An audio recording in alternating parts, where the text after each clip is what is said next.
Hi there, my name is Kit Rackley and my pronouns are they, them, and I am an ex-geography high school teacher from Norfolk. I was a high school teacher for 13 years, many of that was as head of department, but I've also got experience as working with climate scientists. So I spent some time in Boulder, Colorado, working with climate scientists from NOAA, from the National Oceanographic Atmospheric Administration, and I've also spent some time with some educators in California at the Exploratory Museum, where I gained a lot of insights into the way that climate science is applied in the public domain and in education.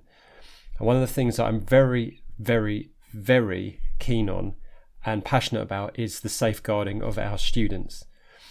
Now, for this talk, which I'm going to do for you today, one of the things that many of us seem to have an issue with, despite the fact we have a passion for our environment and our children's future and the issue of climate change, is that there are many schools and people in leadership who see things like climate change as a bit of extracurricular activity or a bolt-on activity. For instance, last November, there was the fabulous Youth Climate Summit 2020, which you can search for yourself online. But the issue is that many teachers reported that they were so infused and empowered by such events that when they went back to report on some legacy activities for their school or a whole school project, it was just seen as another tick box activity that you had your moment for that week and now let's move on with other things. So this video is to provide a solid argument that safeguarding and climate change are issues which interconnect, and that climate change is a safeguarding issue. And by framing climate change as a safeguarding issue, I am convinced that there'll be many more people in senior leadership teams and at leadership who will see the wood for the trees and take the issue of climate change and how it relates to our students' future a lot more seriously. So let us start with, statements. Let's start with safeguarding, okay? So statements such as all teachers have a duty to safeguard their students are as familiar as they are unimpeachable. There is very little room for interpretation on how different educational establishments approach strict statutory guidance for keeping children safe, of course. But we can expand on the statutory guidance. So how about thinking of it of all teachers must aid their students to safeguard themselves and others, giving them the knowledge and understanding to make informed decisions to do so. Now, this to me is the key to success of safeguarding. Now, call it what you will, building resilience, being aware and mitigating own risks, and so forth. We teach children to cross the road safely, don't we, rather than acting as crossing guards all their life. So, but of course, the danger from motor vehicles is one of the myriad of things which we need to protect children from. And such everyday endemic risks usually don't get singled out for mentioned in safeguarding policies. Rather it's issues such as online safety, various forms of abuse, radicalisation that do so, and, justifiably so. But what about climate change? Well, this talk sets out an argument that now is the time for climate change to warrant its own focus on safeguarding policy. Now, many of you may be thinking, Kit, aren't you just talking about eco-anxiety? Isn't it just a mental health issue? Well, no, but it is a significant component. And as with all mental health issues, we should be moving beyond stigma anyway and taking the time to both recognise and accept that things such as eco-anxiety exists. Now, if we link that to official safeguarding policy and where that's concerned, we can actually already make a link via mental health. In a 34-page document on mental health and behaviour in schools, the UK Department for Education lists a substantial number of both risk and protective factors which can impact children's behaviour and their interpersonal behaviour and emotional state. Now, this is interesting. Listed as one of those risk factors is disaster, accidents, war or other overwhelming events. But I know some of you may be watching this and thinking, okay, the media has some measure to blame for creating and pitching climate change as a disaster or overwhelming event. When you get headlines like this, world scientists warn of a climate emergency, well, actually, that's not from a media outlet. That's an example of a title accepted for publication in a scientific journal. So use of what may seem as emotive language is becoming common in scientific articles relating to climate change because it is acceptable and accurate to do so. Here's another one. Siberian heatwave of 2020, almost impossible without climate change. So there you go. This now the scientists using terms such as almost impossible. Seems very emotive, but it's coming from the science and coming from the data. In January 2020, the UK-based environmental charity Global Action Plan reported results from a study that state 77% of students say that thinking about climate change makes them anxious, and studies abroad of similar focus have corroborated such findings. Now, if you need more convincing evidence or further information, I would strongly recommend that you look at the work led by Caroline Hickman, who's a psychologist from the University of Bath, and a press release from the University of Bath in September 2019 titled "The Rise of Eco-Anxiety Affecting More and More Children" is a good place to start. So have a little look for that and have a read. It's a very good bit of background reading. So to sum up for this little bit here, it is of my opinion, and opinion of many others, that one entry in a list of risk factors to children's mental health is inadequate when it comes to eco-anxiety. However, as you'll see from what I'm about to speak about next, my argument goes beyond just one tentative link to official mental health guidance. And that is the impacts are here and the impacts are here now. Now, a poignant reference found in the aforementioned press release from the University of Bath states that studies have found that 45% of children suffer lasting depression after surviving extreme weather or natural disasters.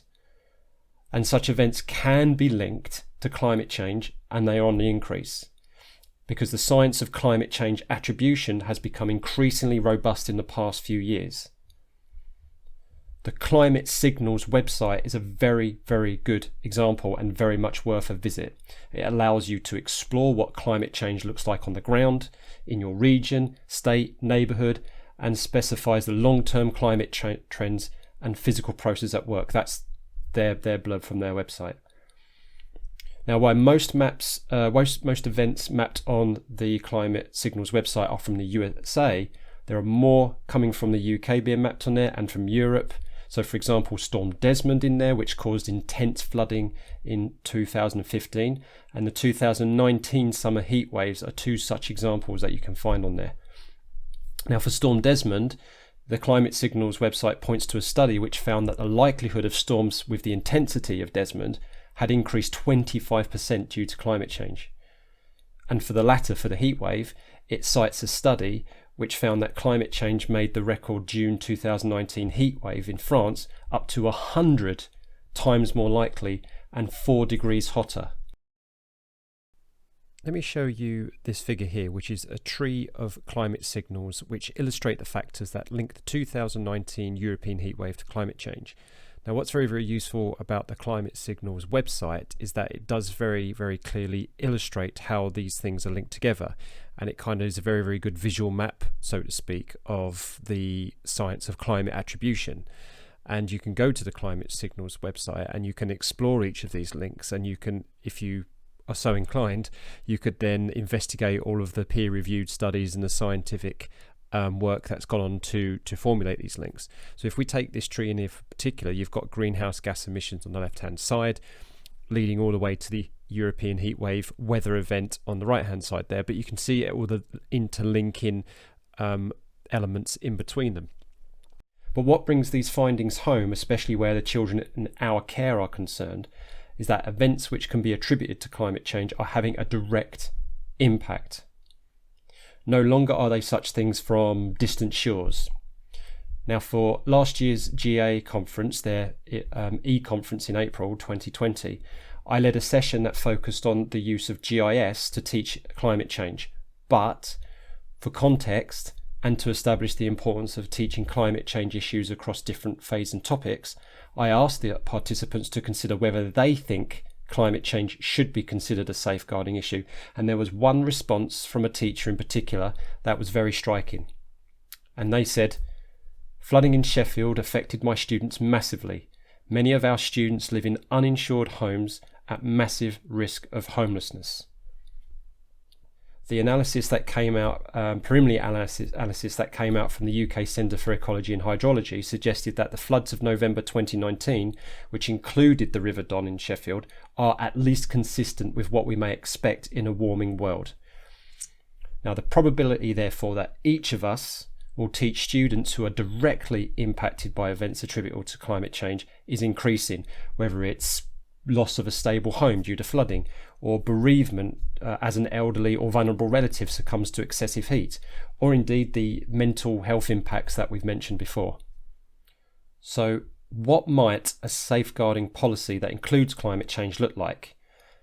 Now, personally, I don't think explicitly mentioning the term climate change in the school policy is worthwhile. It's, probably arguably redundant, really. And so rather than present suggestions of formal text to include in school policies that may link to safeguarding, it's not very reflective either. So I'm going to pose some questions that schools could ask themselves in order to develop their own approaches. Now, how a school chooses to formalise and mandate the outcome of these discussions should follow the discussions themselves. They've got to be implemented. So let's have a think of a few of these. So I'm taking the safeguarding links here from the government statutory guidelines.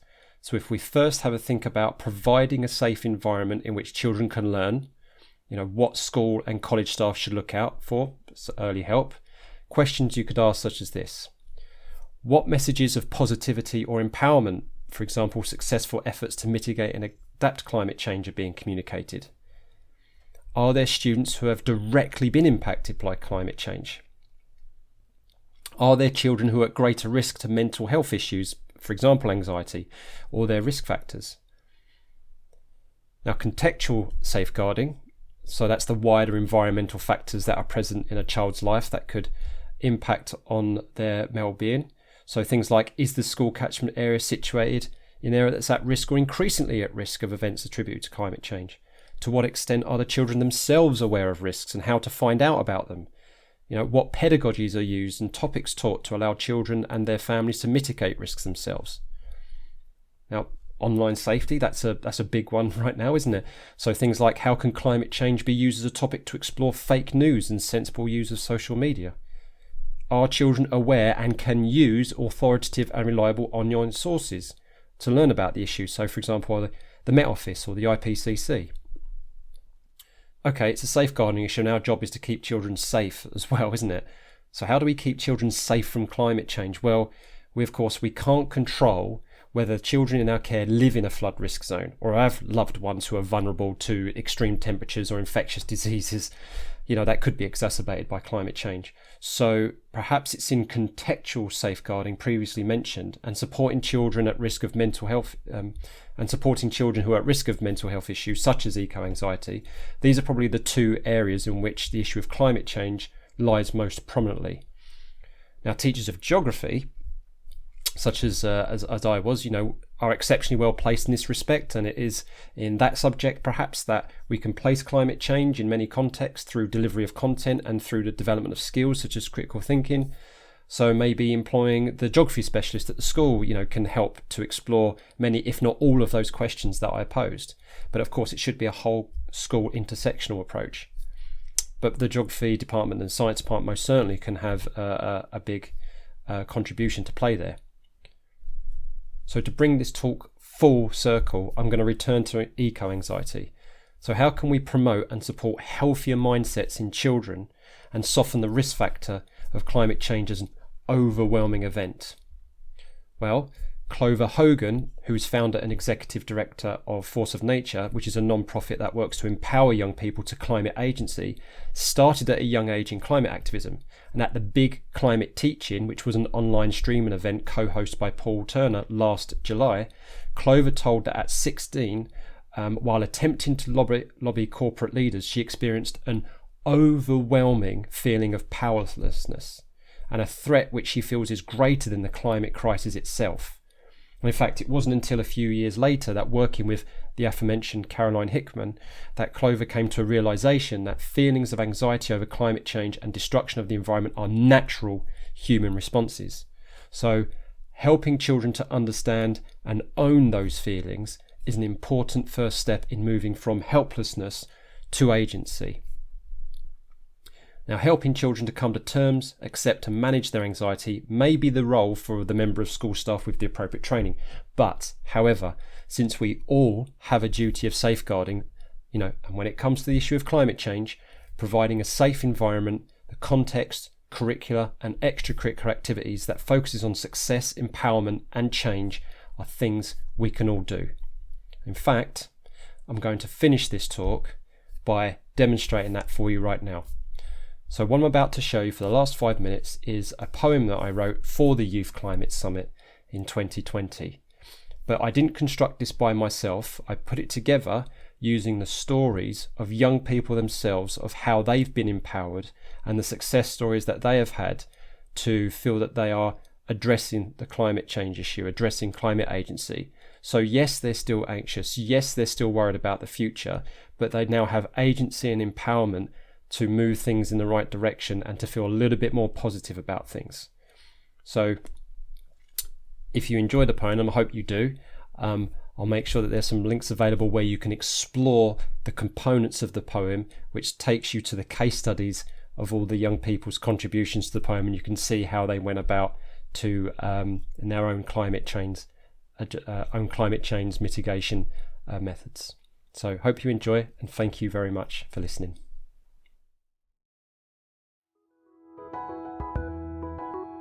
Child's play. This is how it should be. A game of how many trees you can plant, a race to 25 or 40. Saplings to be nurtured in fields of shrubs and glorious mud. A school need not be contained within walls. Break down barriers. Connect with nature and its playground of plenty. From 40 trees to 40 acres, or for all your effort, just one, it's enough. But together, what about 300? Farmers, landowners, conservationists will partner with you on a Brecon Beacon's bluff. Just faith and trust is all it takes. Follow in their footsteps. Set off a chain reaction and restore nature away from the rough. Get inventing. Put that child's imagination to use. Science, tech, engineering and math. A high-tech composter. A solar power go-kart. And STEM is not just for boys, Think that and you're having a laugh. See, we need more plant-based solutions, from vegware storage, packaging to eating less meat. Try veganism one day a week. Get it on that school menu. You'll be pleasantly surprised how it can be a tasty treat. And no more sibling rivalry at the dinner table when a hearty meal makes the soul complete.